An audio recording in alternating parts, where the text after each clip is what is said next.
Acara ini dipersembahkan oleh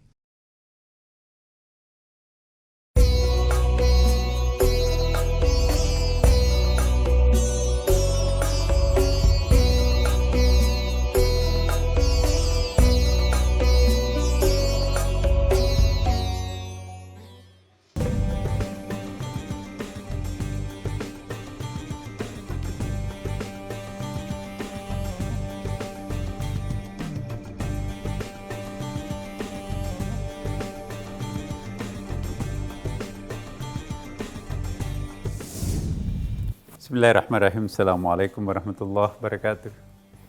Alhamdulillahilladzi khalaqal insana min nafsin wahidah wa khalaqa minha zawjaha wa batta minhuma rijalan katsiran wa nisaa. Asyhadu an la ilaha illallah wa asyhadu anna Muhammadan abduhu wa rasuluhu sahibul burhan. Allahumma shalli wa sallim ala sayyidina habibina syafi'ina maulana Muhammadin sallallahu alaihi wasallam. Para pemirsa yang dimuliakan Allah Subhanahu wa taala, alhamdulillah pada sore hari yang berkah bulan suci Ramadan ini kita berjumpa lagi. Hari ini kita akan membahas tentang keluarga sakinah. Ya. Pentingnya membina keluarga sakinah di dalam masyarakat kita ini amat sangat penting. Bukan saya menakut-nakuti loh Bapak Ibu. Ya. Setiap tahun 40% perceraian terjadi. Jadi 2 juta orang kawin. Ya. 400.000 diantaranya itu cerai. Kalau terjadi perceraian, itu pasti akan muncul persoalan besar. Paling tidak akan muncul 2 kelompok orang miskin baru.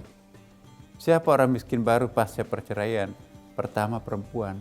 Ya, janda itu pasti akan susah hidup di Indonesia ini. Yang kedua adalah anak. Ya, kenapa perempuan? Yang punya harta tidak bergerak, yang bergerak. STNK motor, tanah, sertifikat, itu kan biasanya suami. Memang ada hukum gono gini sih, tapi itu kan tidak aktual di dalam masyarakat kita kan.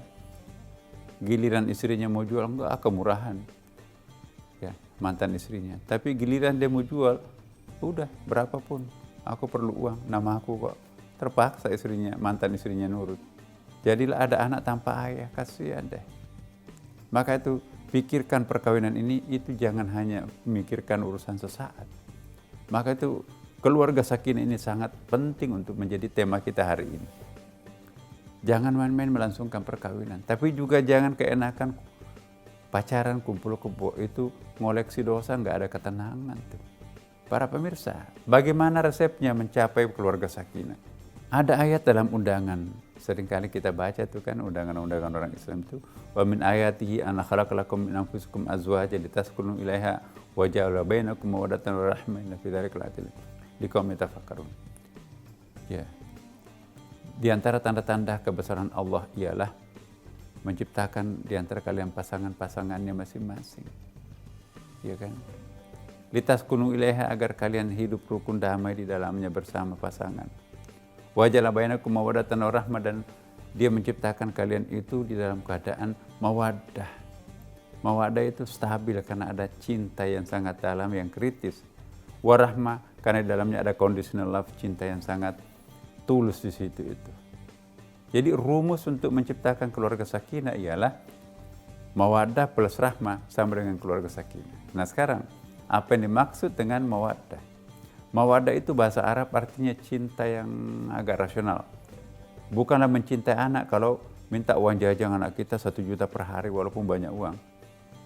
Itu bukan mencintai anak, menjerumuskan anak, mungkin narkoba, mungkin free sex, mungkin ngebut-ngebutan, judi dan sebagainya. Itu mencelakakan anak. Jadi harus kritis. Walaupun banyak uang, berikan kemampuan anak itu untuk mengkonsumsi yang positif berapa. Jangan jor-joran kasih apapun maunya. Itu anaknya bisa jadi rusak. Itu namanya cinta mawaddah. Ada cinta yang rasional yang mendirect sebuah rumah tangga. Istri pun juga seperti itu. Semua permintaan istrinya, udah segudang tasnya masih mau beli lagi. Sepatunya sudah 1.000, masih mau 2.000 pasang lagi. Itu bukan mendidik. Mendemonstrasikan kemewahan di atas penderitaan orang lain, itu bukan cara yang bijak. Itu menjurus nanti ke materialistik. Dan ada lagi cinta rahmah. Cinta rahmah itu unconditional love, the saint lover, pencinta sejati. Apa maksudnya? Cinta yang lahir dengan penuh kasih sayang, benar dan inti.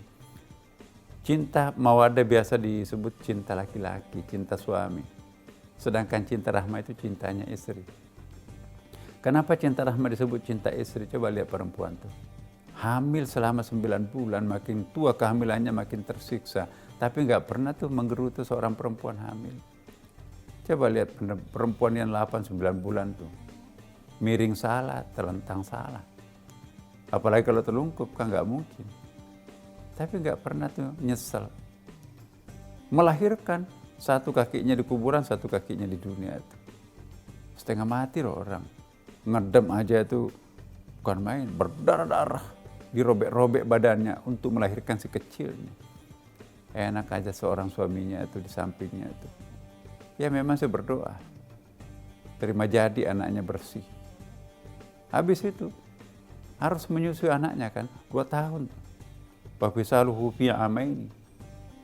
Ya. Apalagi kalau anaknya sakit kan, 2, 3, 4 kali bangun semalaman untuk memberi makan, memberi susu anaknya.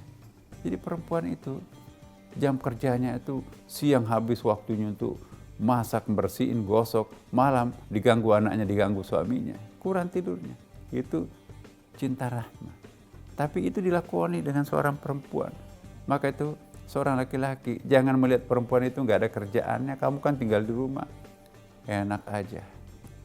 Apakah ada anak langsung cerdas, bersih, rapi seperti itu? Itu ada keringat ibu. 21 km perjalanan seorang perempuan setiap hari keliling antara dapur, sumur, tempat tidur. Laki-laki nggak sanggup tuh berjalan sepanjang itu, perempuan bisa. Para pemirsa, tidak gampang melahirkan keluarga sakinah. Tapi jangan karena kurang atau tidak gampangnya menciptakan keluarga sakinah lantas takut kawin. Perkawinan jangan ditakuti. Jangan takut kawin karena nggak ada harta. Insya Allah, Allah akan memberikan rezeki setelah perkawinan. Itu janji Allah itu. Wa yarzuk. Dan jangan juga takut kawin karena takut tanggung jawab. Nanti aku nggak bisa bertanggung jawab. No. Mitakan galida, akad nikah itu pemberkahan dari Allah. Consecration. Ya. Maka itu kalau terjadi perkawinan, itu ada pemberkahan, consecration di situ itu. Kekhawatirannya akan hilang tuh. Kesadaran sang suami mungkin juga playboy sebelumnya, dengan adanya istrinya, apalagi yang soleha, nggak bakalan. Sama juga istrinya, mungkin tadinya istrinya tuh kemana-mana, tapi dengan punya anak apalagi, udah kembali menuntun rumah tangganya ke arah ke depan. Apalagi anaknya sudah menuntut perhatian khusus, udah lupakan masa lampau yang gelap, lupakan masa lampau yang meluap-luap. Sekarang mari kita menciptakan kadar-kadar surgawi. Enak kan? Nah, bulan suci Ramadan ini para bapak ibu, ya terutama ibu-ibu muda ini, saya ingatkan bahwa 80% perceraian itu adalah usia rumah tangga muda. Pasangan 5 tahun ke bawah, itulah perceraian yang paling besar. Jadi 5 tahun jangan terlalu bangga, anak saya bahagia, no. Biasanya tahun ketiga, tahun keempat itu ada perceraian. Ya 80% usia muda itu. Tapi kalau sudah lewat 5 tahun, sudah mulai stabil tuh rumah tangga itu. Karena itu para pemirsa, waspadalah anak-anak kita, tuntunlah anak-anak kita yang rumah tangganya masih muda. Nah, karena saya sebelum terlambat dan sebelum terlanjur juga Bapak Ibu, mari kita istiqamah. Jangan pernah terlintas dalam pikirannya, aku akan kawin lagi. Inilah perkawinan pertama dan terakhir saya. Insya Allah, Allah akan memberkahi. Jadi para pemirsa, teknik untuk merawat rumah tangga yang bahagia, mawaddah warahmah ini, tentu saja kita masing-masing harus belajar. Jangan meninggalkan ajaran-ajaran agama. Semakin kuat kita berpegang kepada ajaran agama, maka semakin erat itu rumah tangga itu berlangsung. Salat misalnya. Kalau kita rajin salat tahajud, salat duha, pikiran macam-macam itu hilang tuh. Inna sholata tanha 'anil fahsya'i wal munkar. Salat itu kan mencekal kita untuk tidak melakukan al-fahsya, yang kerusakan itu dan yang al-fahsya itu sesuatu yang negatif. Wal mungkar, kemungkaran.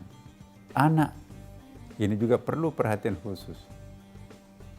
Jangan biarkan anak kita itu lahir hanya memberikan pemenuhan biologis tapi tidak ada pemenuhan spiritual. Mari kita menjadikan anak biologis kita itu sekaligus anak spiritual kita. Caranya seperti apa? Didiklah agama. Panggilkan guru privat untuk ngajari ngaji anak-anak kita bagian beragama Islam. Carikan sekolah yang ideal, masukkan ke pondok pesantren, sekolah yang paling steril insya Allah. Nah karena itu para pemirsa, mari jangan salah pilih sekolah untuk anak. Sekolah itu juga sangat penting. Nah jadi bisa kita bandingkan apa jadinya kalau kita salah didik anak. Maka itu kita nggak mungkin mendidik anak kita sebaik mungkin. Maka itu cari sekolah yang baik untuk mendukung gagasan kita sendiri. Banyak kok sekolah yang baik. Salah pilih sekolah itu artinya kita punya tanggung jawab di akhirat. Ya, banyak sekolah yang umat Islam saya menganjurkan sekolah yang punya pendidikan agama yang bagus. Para pemirsa.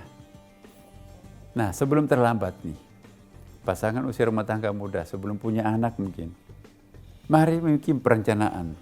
Nanti kalau saya punya anak pertama itu, seandainya laki-laki di mana? Seandainya perempuan di mana? Bagaimana nanti pekerjaanku tidak bertentangan dengan waktu untuk mengasuh anakku? Hidup ini harus dirancang para pemirsa. Jangan by nature.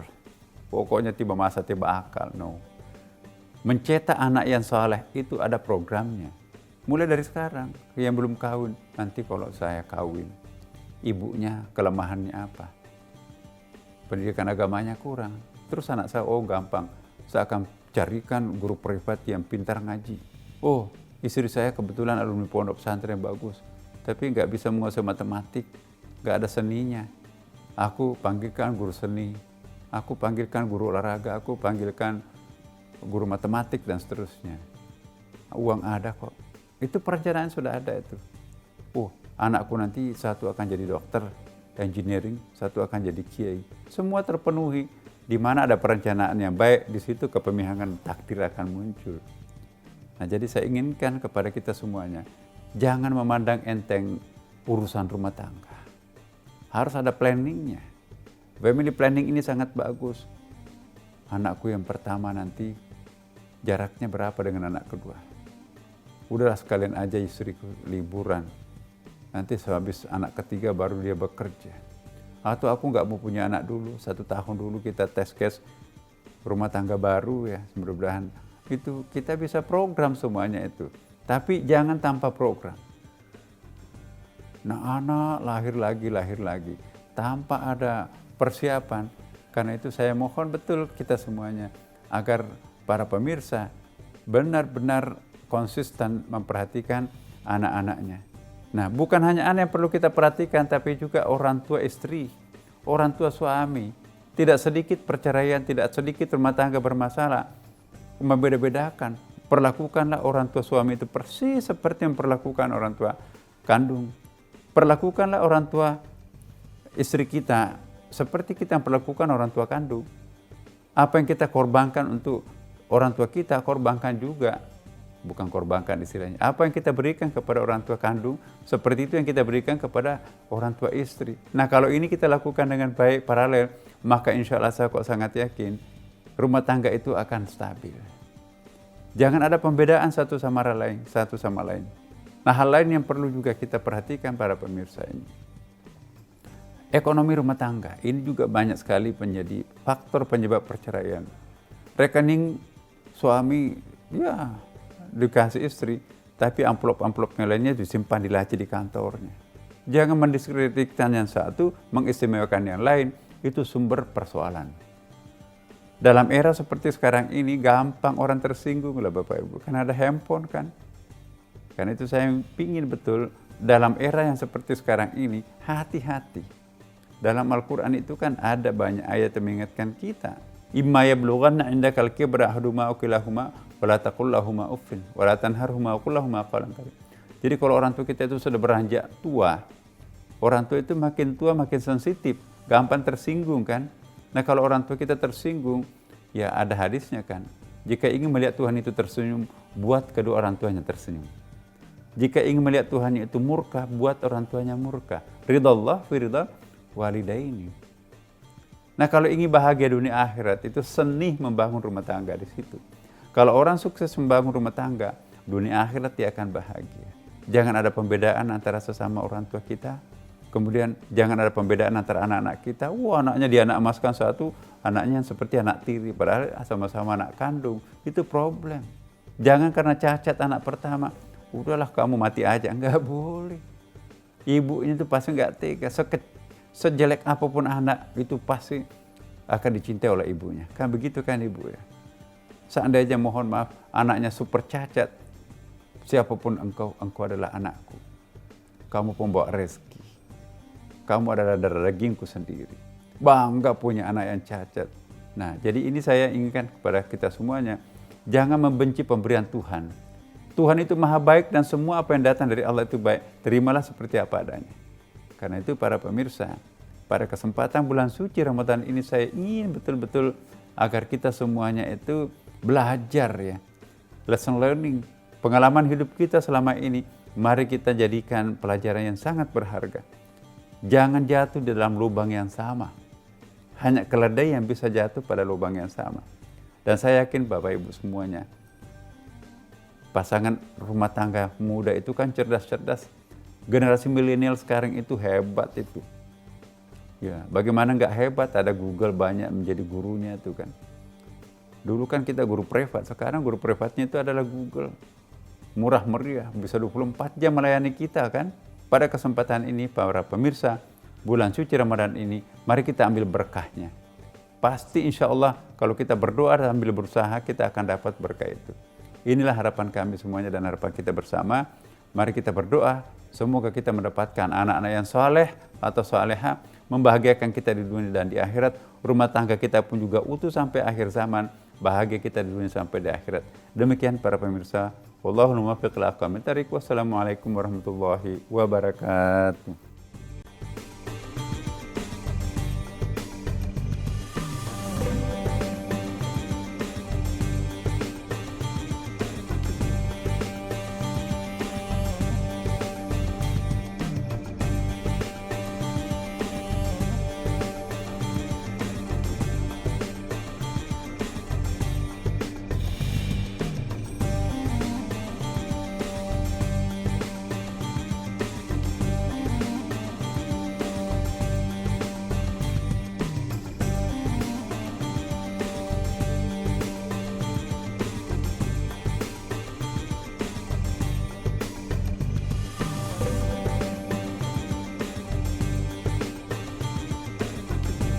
Acara ini dipersembahkan oleh